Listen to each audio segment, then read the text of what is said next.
Assalamu alaikum. I hope you all are doing well. And this is my third video regarding the writing of an impressive CV, which can help you in getting a job in Ireland. So let's start. CV writing is really an important thing that you need to do in the start of when you are searching for the jobs. I did make many mistakes when I was searching for the job, and my CV was long, 4 or 5 pages. And then finally, a friend of mine helped me in writing a CV. So here I am to give you the points that she helped me with. First is it should be short and precise and not in the long sentences. Like, you don't have to write the whole paragraphs in the heading of experience, or you don't have to write the whole paragraph of what you can do and what procedures you can do. And make sure that whatever you are mentioning in the short precise CV of only 2 pages, it should be the facts, nothing extra. The very important facts should be included only. And dates, the dates of your experience, where you worked, in what time, in which month, in which year, it is really important also. You don't have to include the procedures.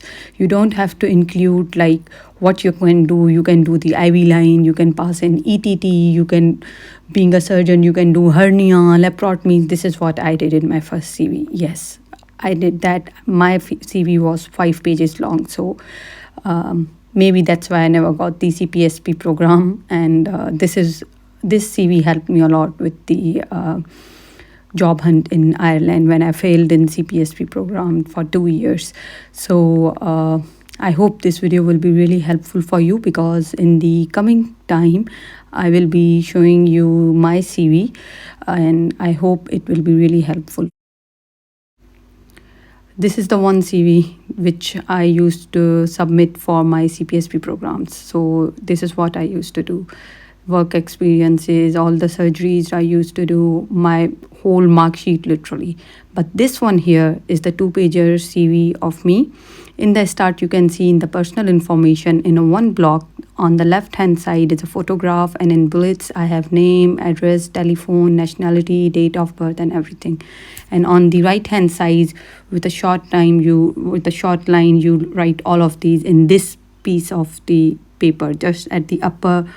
Hardly it was the 1/4 of a page. Then the work experience, you start from the present and then go down till your house job time. So I mentioned not the exact date but the months here. But at the time of filling up my IMC form application for the registration, I gave the accurate dates also. But here in CV, it's just in the months till the house job. Then after work experiences is your courses and trainings. In my CV, I didn't include the surgical skills or the IT or anything, because what's really important is the BLS and the ATLS. And I had only the basic life support, which is mandatory from the CPSP2. Then comes the research and publications. I had the dissertation only. After this is the membership exam. I was due to appear in the September 2022, so I mentioned in a bracket as an MRCS party.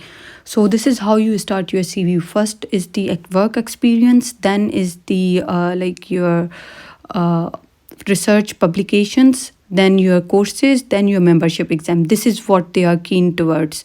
Only after that you need to put the things that you have done in Pakistan, which is your degree, which is your training, everything. After the membership exams, I had my qualifications. So in the start, I mentioned that 5 years, from which year to which year I had my MBBS and what was the final score. That was the CGPA. And then the fellowship pediatric surgery, that is the your FCPS, which is, and you need to mention your college. So that is CPSP.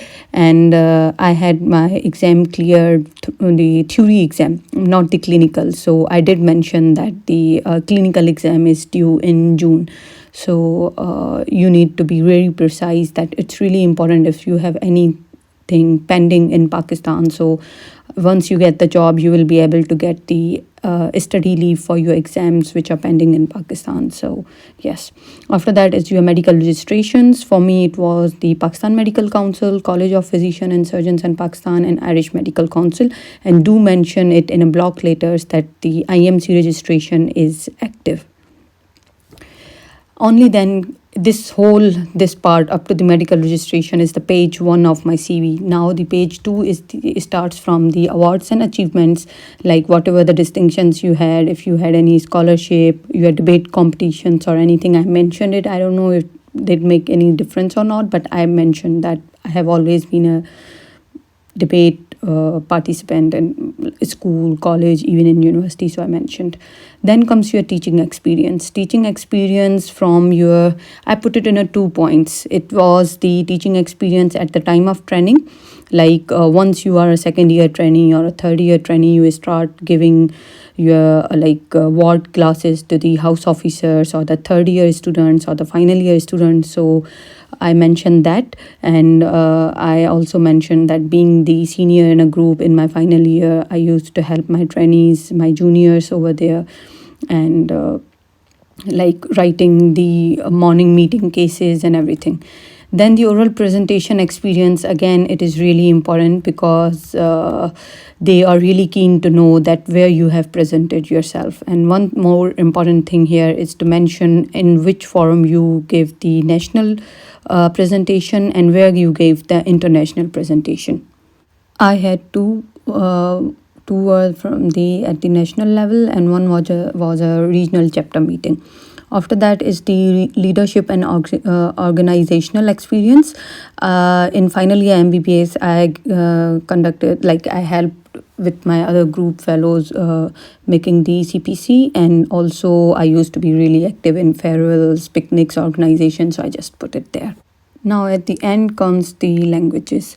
As I was first preparing for the CPSP, so I had my IELTS, but at that time I didn't know I will be applying for the Ireland. So I again gave OET. So I had both certificates at the time of interview, so I mentioned both. And then comes the references. This is how you write the references.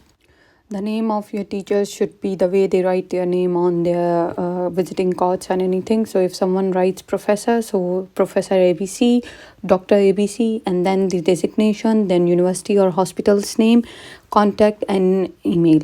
And minimal 3 references are needed. So this is all about the CV. And I hope it was really helpful for every one of you. I need your support. Please follow my channel, subscribe the YouTube, and also follow me on Instagram at Dr_N_Dublin. Thank you, and I will be waiting for your comments. Yes, thank you.